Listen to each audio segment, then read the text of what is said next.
Ingeniería Sin Fronteras Argentina es una organización que tiene 3 años en Argentina. Bueno, nuestro objetivo es promover el desarrollo local de las comunidades a través de proyectos de ingeniería, que son proyectos de las distintas áreas de la ingeniería, de agua, de energía, de infraestructura, de desarrollo productivo, de tecnologías de la información y la comunicación, que encaramos de manera interdisciplinaria. La misión de Ingeniería Sin Fronteras es construir una sociedad justa, solidaria, equitativa, y especialmente nosotros nos guiamos por el cumplimiento de los derechos humanos y también con una forma que nosotros encontramos de hacer proyectos de ingeniería que quizás no es la forma convencional en la que suelen hacerse este tipo de proyectos, que es desde una mirada constructivista que hace bastante énfasis en la participación. Para nosotros es casi tan importante el qué hacemos, el cómo lo hacemos, ¿no? Muchas veces, como digo, en línea de lo que decía Hernán Thomas en relación a que a veces la solución para un problema en un lugar no es la misma solución para lo que aparentemente es el mismo problema en otro lugar, eso exige que tengamos una mirada situada, una mirada cualitativa, y esa es la manera en que nosotros llevamos adelante los proyectos, ¿no? También nos proponemos en la misión de la organización ser un canal que sea inclusivo y que promueva la diversidad para la participación ciudadana. Actualmente hay 150 personas trabajando en Ingeniería Sin Fronteras, que casi todos, la mayoría son voluntarios de distintas profesiones. Ahora les voy a contar un poquito de cuáles, ¿no?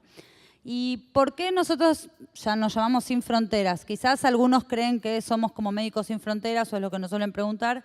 Generalmente las organizaciones que se denominan Sin Fronteras en los países del primer mundo se llaman así porque van a continente africano o al continente asiático o América Latina para llevar adelante proyectos. Nosotros no trabajamos fuera de la Argentina, con lo cual las fronteras que queremos traspasar son de otro tipo, no son fronteras políticas, en el sentido de internacionales, sino que trabajamos para ver si podemos traspasar, borrar o cuestionar fronteras que tienen que ver con lo cultural, lo social, lo económico, lo político, muchas veces, lo disciplinar, porque somos una organización interdisciplinaria. De hecho, yo soy antropóloga, así que no soy ingeniera. Y como les decía, es una organización interdisciplinaria, ahí les puse, ¿no? Desde fotógrafos, diseñadores, antropólogos, ingenieros, de distintas profesiones, porque entendemos que para hacer proyectos que promuevan el desarrollo comunitario hay que tener un enfoque, como decía Hernán también, sociotécnico, en el sentido de que es necesario poder leer cuál es la realidad de los usuarios que van a hacer uso de esas tecnologías que vamos a implementar, cuál es el contexto, cuáles son las instituciones y los actores sociales relevantes que están en ese lugar. Y también hay que tener un fuerte conocimiento técnico, porque si uno va a construir un salón o va a llevar una solución para un problema de contaminación por arsénico, tampoco lo puede hacer un antropólogo, ¿no? Tiene que hacer un ingeniero. Así que por eso creemos como que todo el proceso de construcción de los proyectos necesitan de una mirada interdisciplinaria. Y por otro lado, la organización también tiene personas de distintas profesiones en los departamentos de recaudación de fondos, de voluntariado, administración, comunicación. Así que bueno, eso era para contarles un poquito quiénes somos. Como les dije, hacemos proyectos de ingeniería y en general los proyectos de ingeniería los hacemos con las comunidades, y estas comunidades suelen ser o barrios, asentamientos marginales, urbanos, comunidades rurales, muchas veces aisladas, escuelas rurales, también trabajamos en la cárcel, dentro del sistema penitenciario, y en cooperativas, porque tenemos un área de desarrollo productivo en el que también trabajamos para acompañar el fortalecimiento de cooperativas. Bueno, y como les decía antes, el principal objetivo es promover la autonomía y entendemos el desarrollo local y el desarrollo comunitario como un proceso en el que la comunidad vaya fortaleciéndose y tenga cierta autonomía. Esto no significa que nuestro ideal de desarrollo, nuestra visión es que la comunidad crezca a espaldas del Estado. Al contrario, nosotros para llevar adelante todo lo que hacemos tratamos de que el Estado, si no está interviniendo en la población o en la problemática, se incorpore, se involucre, y así también las universidades. Nosotros tenemos convenio con muchas universidades y tratamos de que haya un aprendizaje continuo de lo que hacemos con los proyectos y un fortalecimiento tanto de la comunidad como de Ingeniería Sin Fronteras como del Estado local, ¿no? O nacional. Bien. Y lo que es muy importante para nosotros es que después de, por ejemplo, ejecutar una obra de infraestructura, que sería como lo más visible, quede en el lugar una red de actores activa. No solamente este fortalecimiento del que hablaba antes, sino que esta red de actores que quizás se generó en pos de un proyecto, después siga activa y pueda seguir generando otras cosas por cuenta propia. Estas son las áreas en las que trabajamos y como ven ahí dice proyectos transversales porque en realidad lo que intentamos cuando nos involucramos con una comunidad es poder llevar adelante proyectos desde las distintas áreas. Nunca el problema es uno solo, nunca vamos a encarar un problema de agua y la energía o el desarrollo productivo o la infraestructura quedan de lado, ¿no? Es como que a partir que nos empezamos a relacionar con una comunidad y a involucrarnos, surgen un montón de otras problemáticas y un montón de necesidades que tratamos de definir su prioridad con la gente y con la comunidad. Esto implica una ruptura con ciertas prácticas de la ingeniería. Como mencionaron antes, en la formación de los ingenieros, un montón de estos cuestionamientos o de este enfoque situado no es parte de la currícula, con lo cual Ingeniería Sin Fronteras lo que intenta es ser un espacio de formación para todos los profesionales que trabajamos, pero también especialmente para los ingenieros que quieren hacer proyectos de ingeniería con otro enfoque. Nosotros decimos que no hacemos ingeniería para pobres, hacemos otro tipo de ingeniería. No hacemos el mismo proyecto con la misma lógica que se hace un proyecto en una corporación o en las grandes obras de infraestructura del Estado, sino que los ingenieros que coordinan un proyecto se involucran, aprenden de la comunidad, aprenden a leer ciertas cosas y a negociar y a dialogar con la gente. Y, bueno, ese sería nuestro norte también, ¿no? No sé si, bueno, todos... Uy, voy para atrás. No sé si todos conocen cuáles son las etapas de un proyecto de ingeniería, pero el otro día se me ocurrió que hay un paralelismo, es bastante parecido a lo que es rodar una película, ¿no? O hacer una película. Tiene un modo de funcionamiento parecido. Cuando uno hace una película hay una preproducción, hay un rodaje y hay una postproducción y el producto final. Y es tan necesario el utilero como el director de fotografía como el guionista. Y es necesario que todos, hasta el utilero y hasta el director de arte o el sonidista, conozcan el guión completo de lo que va a pasar. Y un poco en los proyectos de ingeniería pasa algo parecido. Tiene una etapa de relevamiento, una etapa de diseño, de búsqueda de financiamiento y de planificación, que sería la preproducción. Después está la ejecución, que sería como el rodaje de la película. Y el seguimiento, que sería como la postproducción o el nacimiento de nuevos proyectos.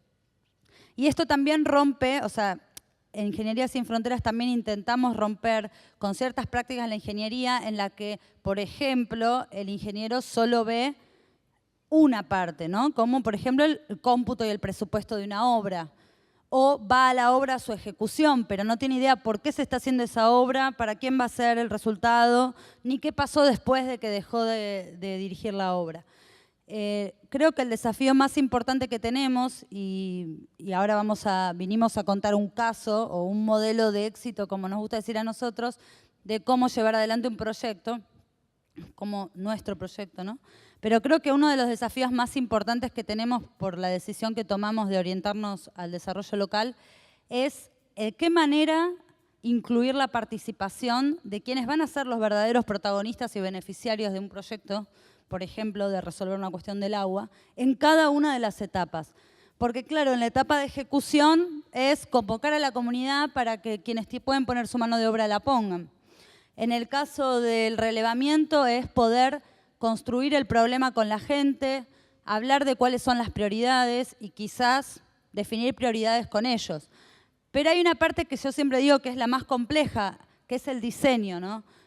¿Cuánto hay que recorrer todavía para poder hacer diseño de soluciones tecnológicas que sean participativos y que sean construidos con la gente? Porque obviamente vivimos en un mundo en el que lo hegemónico es el saber técnico, académico, y que quizás la gente que vivió toda la vida en ese lugar no es tan escuchada a la hora de diseñar una solución que va a ser aprovechada por ellos, ¿no?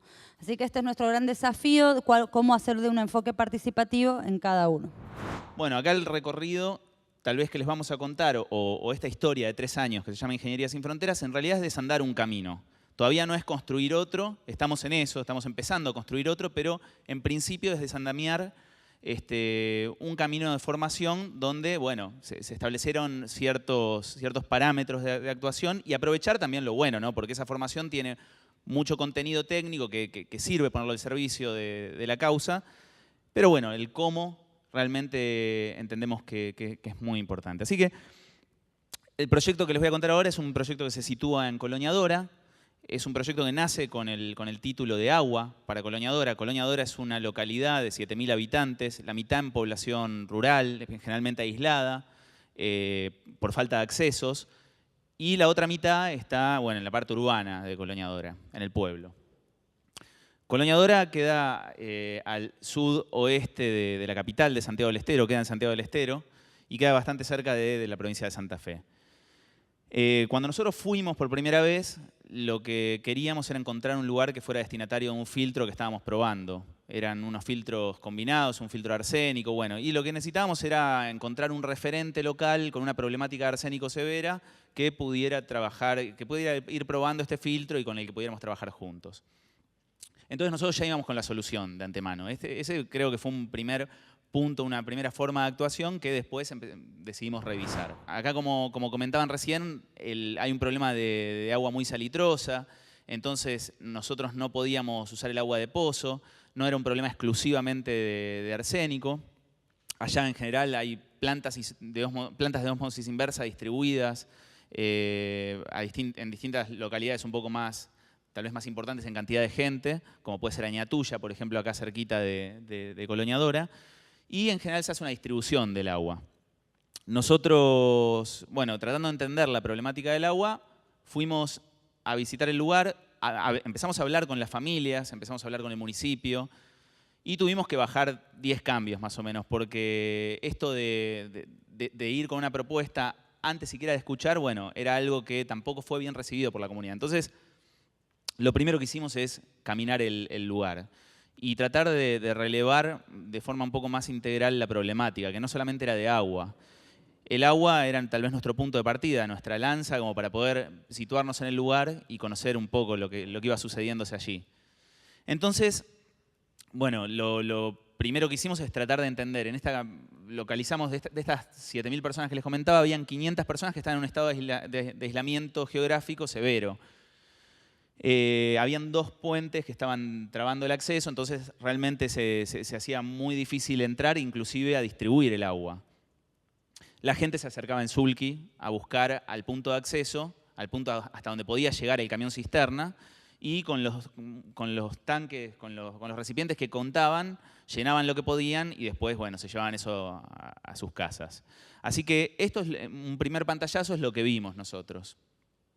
Entonces, bueno, empezamos a hablar con los distintos actores. Había aproximadamente 60 viviendas. Fuimos a hablar con muchas de esas viviendas y tratar de no definir el problema nosotros, algo que nos costó muchísimo. Porque claramente nosotros sabíamos que era el problema del agua, sabíamos que había un problema de economía de subsistencia y bueno, digamos, no había mucho más que agregar en ese momento. Pero realmente sí había que agregar. La comunidad tenía en claro sus prioridades, la comunidad sabía dónde estaba tal vez el cuello de botella y nos empezaron a hablar de un puente. Fuimos a una casa, nos hablaron de un puente, fuimos a otra, nos hablaron del mismo puente. Nosotros le decíamos, pero el agua, bueno, sí el agua, pero el puente, y nos volvían a llevar a la problemática del puente. Para nosotros el puente y el agua todavía no estaban íntimamente relacionados.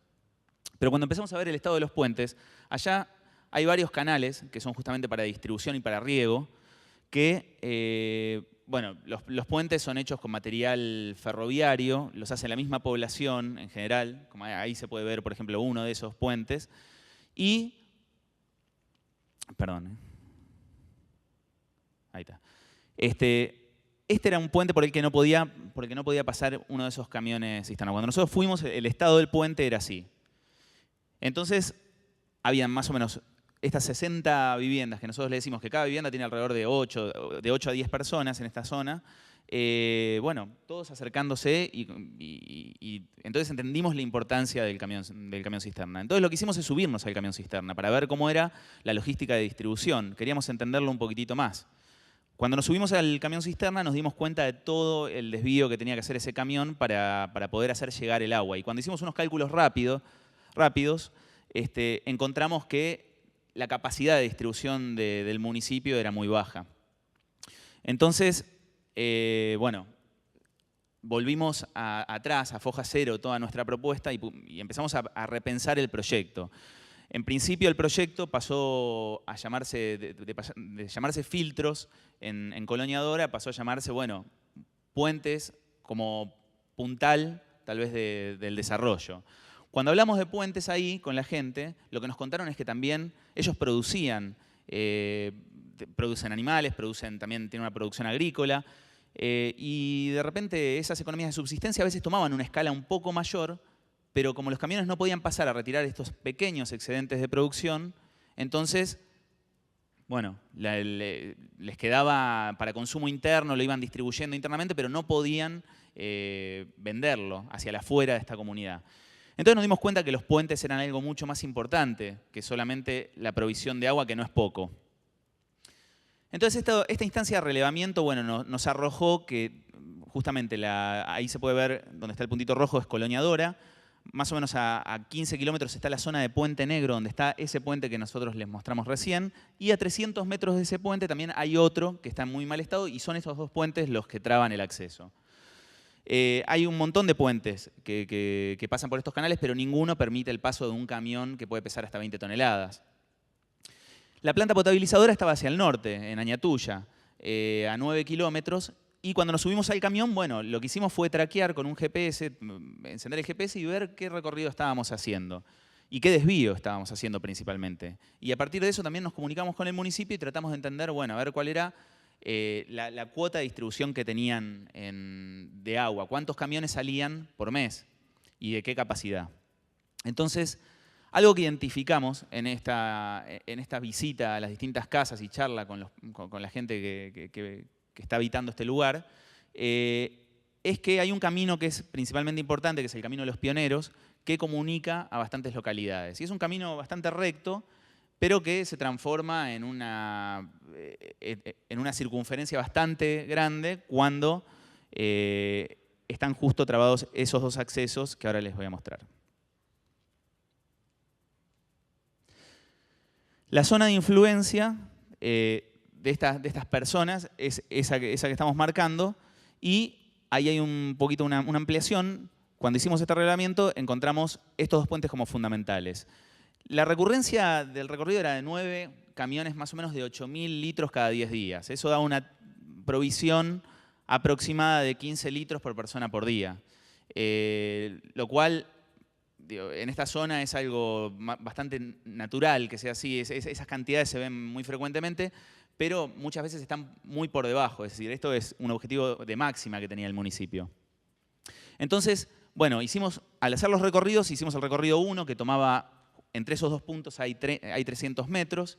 Después el recorrido 2, cuando cualquiera de esos dos puentes no funcionaba bien. Y un recorrido 3, que es cuando los dos no estaban en condiciones, que era el caso más habitual. Cuando nosotros fuimos, los dos no estaban en condiciones. Acá lo que empieza a aparecer, y en esta instancia, lo otro fue un relevamiento, en esta instancia de diseño empiezan a aparecer muchos actores. Nosotros, justamente en el área que nos sentíamos fuertes, era en el área de diseño, porque ahí nos llamamos Ingeniería Sin Fronteras, convocamos a ingenieros, ingenieras, entonces es natural que contemos con ese saber en general. Pero lo interesante de esto fue que quisimos abrir el juego. Y al abrir el juego empezaron a aparecer otros actores.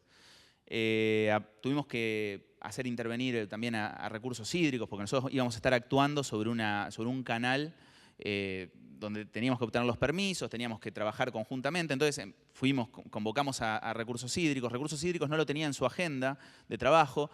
Convocamos a Vialidad también. Vialidad tampoco lo tenía en su agenda de trabajo. Y también empezamos a convocar otros actores para que nos ayuden en la parte de diseño, a pesar de que hasta ese momento nos sentíamos autosuficientes. Bueno, de esto apareció un nuevo ingrediente que fue la riqueza de incorporar a distintas personas. De repente incorporamos, por ejemplo, a universidades. La universidad local, la Universidad Nacional de Santiago del Estero participó. Después participaron también de la escuela técnica. Los chicos que estudiaban para maestro mayor de obra también participaron. Estos puentes, yo no soy ingeniero civil, pero para los ingenieros civiles, estos puentes de este porte no son una gran obra de cálculo. Sin embargo, fue una muy buena idea incluir porque empezaron a aparecer actores con muchos matices y eso a nosotros nos sorprendió. Entonces ahí empezamos a pensar en que tal vez convenía sacrificar eficiencia del proyecto, algo a lo que no estábamos para nada acostumbrados, por inclusión de actores, inclusión de actores externos, inclusión de actores internos. Acá también en esto de frenar un poco y bajando varios cambios, también empezamos a incorporar, estos fueron nuestros primeros pasos también de trabajo, no nos conocíamos ni siquiera entre nosotros, estábamos formando una organización, tenía una complejidad doble. Y en ese momento también empezamos a armar asambleas de discusión donde pudiéramos charlar la problemática sobre la que estábamos trabajando, ver si habían otras, ver si estábamos pifiándole o no.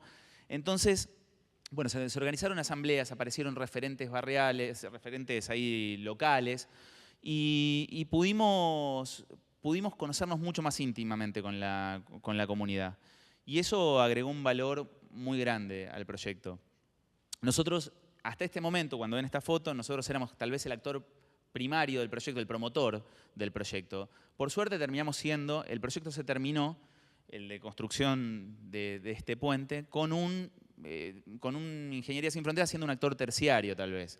Y eso para nosotros fue algo muy satisfactorio. No porque nos fuimos y desaparecimos, sino porque otros actores tomaron mucha más relevancia.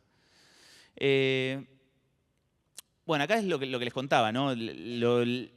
Esta problemática de accesos era una problemática viva voz que estaba desarrollada en la zona, pero bueno, tal vez faltaba una cuota de organización local. El municipio también participó muy activamente, es un municipio que encontramos que facilitó, fue un facilitador, y bueno, los pobladores empezaron de poco a poco a involucrarse. La verdad que al principio nos costó muchísimo ese involucramiento, era más algo de ir puerta por puerta para ver por qué, ¿no? Para entendernos. Ellos también nos preguntaban, ¿para qué sí? ¿Para qué están ustedes acá? ¿Qué quieren sacar? Y fue difícil entendernos hasta llegar a ese punto de convergencia. Bueno, incluir a recursos hídricos, incluir a Vialidad, ninguna de esos dos organismos tenía la capacidad, sí la tiene, pero no orientada, no estaba entre sus prioridades, para poder hacer este puente completamente. Entonces, cada uno tenía una parte. Entonces fuimos y le pedimos esa parte que podían dar. A recursos hídricos le pedimos la maquinaria con la que no contábamos. A Vialidad le pedimos la piedra y la arena. Con los pobladores, bueno, empezamos a ver qué podíamos poner cada uno. Nosotros, ellos. Aparece un actor que nos empieza a dar alojamiento, porque teníamos que ir y poder alojarnos en algún lugar. La escuela, una escuela de alternancia, que es la EFA, la Escuela de la Familia Agrícola. Y después empiezan a aparecer como actores locales la universidad, ya voy cerrando, las universidades, los colegios profesionales y otros organismos internacionales. A la hora de buscar fondos fuimos también a organismos internacionales a buscar. Este es el resultado. Aquel puente logró transformarse en este puente. Bueno, por suerte pasó la prueba del camión. Y bueno, después de esta obra, tal vez el punto de partida hasta acá, una obra de ingeniería donde nosotros, lo que les contaba antes, ¿no? Desandamos nuestros saberes más arraigados, que son los académicos. Pero bueno, también produciendo este tipo de obras. De acá en adelante lo que surgieron son otras problemáticas. En principio el segundo puente que ya estaba diagnosticado, que lo estamos haciendo ahora ya. Pero también empezaron, acá se ve un poquito la obra del puente, una foto épica. Pero como a modo de conclusión, empezamos a trabajar localmente, salimos del proyecto Puente, salimos del proyecto Agua. El puente y el agua fueron promotores de otras puntas de desarrollo local. Entonces, hoy día estamos instalados en ese lugar más o menos con 7 frentes de trabajo, frentes en distintos, que incluyen a la escuela, con distintas organizaciones, incluyen a la escuela, a un hogar de ancianos, a la comunidad rural que ahora se envalentonó y quiere organizarse para el río, quiere organizar un consorcio de riego. Nosotros estamos participando de eso también. Entonces, hay múltiples factores. Ahora hay una construcción. La gente que vino de Suiza a construir este puente también generó un vínculo fuerte con la escuela rural y ahora vamos a estar construyendo algunas aulas para esa escuela. El municipio nos vinculó a otros actores, a otros organismos públicos y ahora poco a poco se van incluyendo más. Así que eso generó estos puntos, y con esto termino, que es principalmente lo que queríamos nosotros, por lo menos desde la mitad del proyecto en adelante, era romper con la especialización. Aunque la especialización nos sirvió para poder avanzar en ciertos frentes, pero que no se atrofiara la mirada del todo, la mirada integral. Eso creemos que es algo que se pudo lograr, que todos los actores pudieran ver el todo, tuvieran esa óptica. Aprender a abrir espacios también de toma de decisión en cada etapa del proyecto. Es muy costoso hacerlo en forma genuina y real. Es fácil enunciarlo, es muy difícil llevarlo a cabo. Nosotros estamos recorriendo ese camino todavía, no lo tenemos terminado, es un camino que nos va a tomar un buen tiempo lograrlo. Pero en ciertas instancias del proyecto logramos esa inclusión y eso, bueno, nos hace sentir que estamos un pasito más.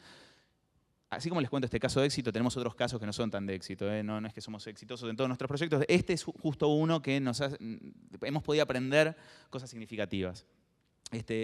Bueno, aprender a construir diagnósticos participativos, eso fue para nosotros fundamental.